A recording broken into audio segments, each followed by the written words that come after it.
So let's start actually with the news of the day. We just heard about it again from President Trump directly, that we have Mike Pompeo on his way back with the release of these 3 prisoners. What is your reaction as a senator, as a member of the Foreign Relations Committee?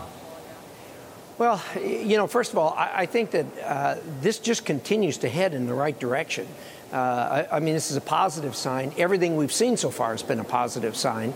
And I think we need to give this a chance to play out. Look, if the president and Kim Jong-un meet and they agree to an objective, and if both parties proceed toward that objective in good faith, maybe we will get to a resolution of what is probably one of the most serious national security issues that we've had in recent years. So this is a good sign. It's a positive sign.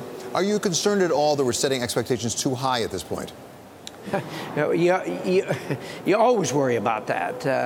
Look, if the president can get this done, this is going to be a great thing for the American people, for the world.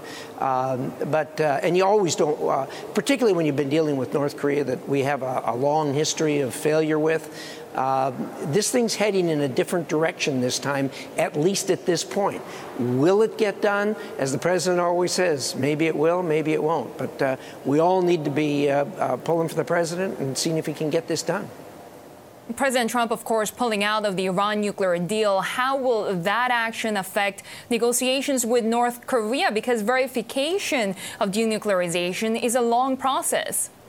Yeah, it really is. I have said, their critics have been saying, oh, this is terrible because they won't be able to count on us. Look, America stands by its agreements. The Iran agreement was not an agreement that was ratified pursuant to the Constitution, which is required.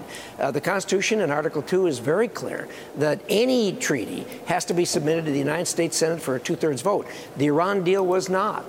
And it was a bad deal. Right. Everybody's heard all the difficulties with it. The president did the right thing. Now it's up to the Iranians to decide whether they want to behave themselves or not. And this morning, Senator, you were at the confirmation hearing of Gina Haspel for the CIA director role. Are you not concerned about the CIA not fully disclosing her role in the enhanced interrogation programs after September 11? They actually have fully disclosed. Some of it is classified. I've seen all the material, both the open source and the classified material. They aren't holding anything back from those of us that have to vote on it as far as what her role has been. She was not directly involved in that old program that has long since been put on the shelf. I don't think that that's any kind of impediment. I don't think there's anyone more qualified to head the CIA than she is right now. Senator, on a scale of 1 to 10, just briefly, what rank do you have? Number 10 being sure to be confirmed. Where are you? I think it's probably an 8.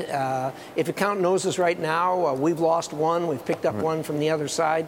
I think we probably pick up a few more. I suspect she's going to get confirmed and should be.